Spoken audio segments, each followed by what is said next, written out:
sekarang kita punya 163 perguruan tinggi Muhammadiyah di seluruh Indonesia, termasuk satu di Malaysia ya. Dan di luar Jawa ada 2 yang cukup menggembirakan kita, yaitu UMSU sendiri, Terus Muhammadiyah Sumatera Utara dan Muhammadiyah Makassar. Nah, saya kebetulan pernah jadi rektor Muhammadiyah Makassar. Ketika itu Pak Rektor kita UMSU, saya pertama rektor, beliau masih WR3. Lalu kemudian beranjak jadi rektor, saya bersama-sama dengan Pak Prof. Agus Rohani sebagai rektor. Ya alhamdulillah sejak beliau menjadi rektor, perkembangan UMSU sangat luar biasa. Saya sampai mengatakan beliau dulu belajar ke Makassar, sekarang Makassar harus belajar ke Sumatera Utara. Nah itu perkembangannya. Kalau dulu itu zaman saya, Pak Agus belajarnya ke Makassar. Nah sekarang saya ingin minta teman-teman Makassar belajar ke UMSU. Iya, karena ada banyak dinamika, banyak ide dari beliau yang cukup progresif sehingga UMSU bisa berkembang seperti sekarang ini. Kami bersama-sama membangun Fakultas Kedokteran. Fakultas Kedokteran UMSU itu bersama dengan Makassar.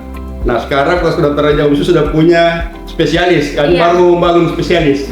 Nah itu kan ada hal yang sangat luar biasa yang dibangun oleh Pak Rektor, sehingga perkembangan UMSU sangat luar biasa yang sampai hari ini. UMSU itu di luar Jawa terbesar. Nah, di luar Jawa. Kalau jadi ini kan sebenarnya juga lebih banyak juga di Jawa yang jauh lebih besar UMSU dibanding yang lain. Karena kalau kita mau urut-urut itu kan Malang, kemudian Jogja ada UYM, ada UAD, kemudian ada Solo, ada Semarang, ya sudah itu UMSU. Progres terkini saat ini dari muktamar yang akan dilaksanakan di Sumatera Utara ini, Prof. Dan kebetulan Universitas Muhammadiyah Sumatera Utara menjadi tuan rumahnya nih, Prof. Jadi saya cerita dulu. Sejak muktamar Muhammadiyah di tahun 2005 ya. 2005 itu ditempatkan di kampus juga di Malang. Kemudian 2010 di Jogja juga di kampus, 2015 di Makassar juga di kampus, kemudian 2022 kemarin di Solo di kampus juga. Sekarang giliran UMSU, giliran Sumatera Utara di kampus juga. Nah, kalau kita lihat perkembangan dari sisi persiapan, selalu muktamar-muktamar yang di kampus ini selalu meninggalkan bangunan.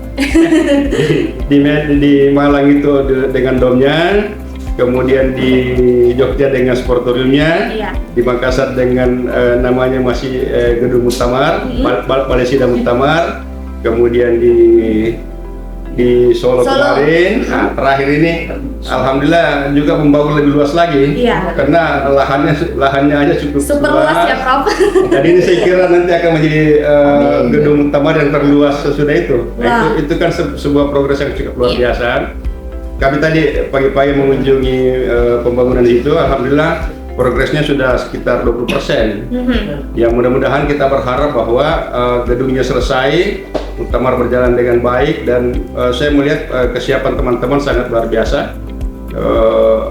Ini masih baru sisa 2 tahun.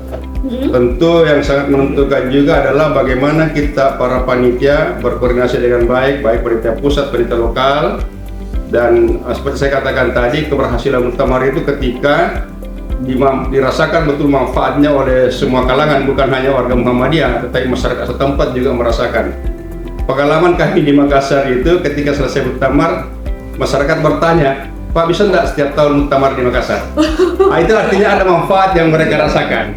Manfaat yang mereka rasakan sehingga mereka minta muktamar itu. Nah, kita ingin nanti juga kesannya begitu. Saya katakan ini harus jadi, Medan harus menjadi jauh lebih bagus dibanding yang lain. Karena ada semangat kita untuk membangun itu. Dan muktamar biasanya selalu meninggalkan kesan positif pada semua warga dan masyarakat setempat. Tentu juga pemerintah akan merasakan manfaat dari muktamar itu.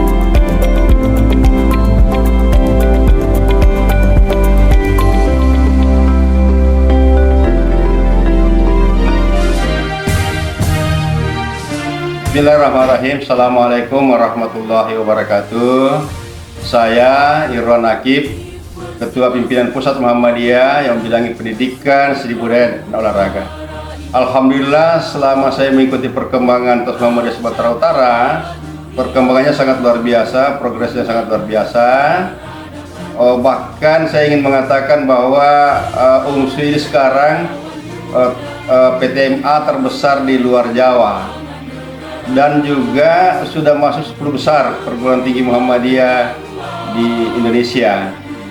Nah, ini tentu tidak lepas dari peran seorang rektor yang bernama Profesor Dr. Agusani. Saya mengenal Pak Rektor itu sejak beliau masih R3, kemudian terpilih rektor, dan saya sering bersama-sama dengan beliau bagaimana, bahkan sering kontak-kontakan. Kami bersama-sama membangun Fakultas Kedokteran Makassar, kemudian Medan, Palembang, dan Semarang waktu itu bersama-sama. Kami sering berkontak-kontakan antara UMSU, Palembang, dan Makassar, bagaimana membesarkan Fakultas Kedokteran waktu itu. Dan terus bagaimana kami saling mendukung agar Makassar, Palembang, dan UMSU ini melaju. Dan ternyata dari tiga ini UMSU lebih duluan meloncat. Nah, perkembangannya alhamdulillah sangat luar biasa, dan itu juga saya kira salah satu hal yang menjadi pandangan PP Muhammadiyah ketika Sumatera Utara, PPM Sumatera Utara minta menjadi tuan rumah muktamar. Tentu salah satu yang dilihat adalah adanya UMSU di situ. Jadi UMSU ini betul-betul menjadi tulang punggung perkembangan Muhammadiyah di Sumatera Utara. Dan saya kira itu tidak lepas dari peran seorang rektor, Profesor Agusani, bersama dengan timnya. Dan yang paling penting juga Pak Rektor bersama dengan tim mampu berkolaborasi dengan pimpinan wilayah. Nah, saya selalu mengatakan kalau rektorat bersama dengan pimpinan wilayah kompak, insya Allah perguruan tinggi akan maju. Nah, itu ditunjukkan oleh Pak Rektor, bisa berkolaborasi dengan pimpinan wilayah, pada pembina harian, dan kemudian rektorat. Bahkan dengan keluarga Muhammadiyah secara keseluruhan. Tadi malam kami silaturahmi dengan beberapa pimpinan daerah, alhamdulillah responnya sangat luar biasa terhadap UMSU. Nah, saya kira itu hal yang penting. Nah, sekali lagi, sukses untuk UMSU, unggul, cerdas, dan terpercaya. Sekian. Nasrul minallah fatul karim wa basyiril mu'minin. Wassalamualaikum warahmatullahi wabarakatuh.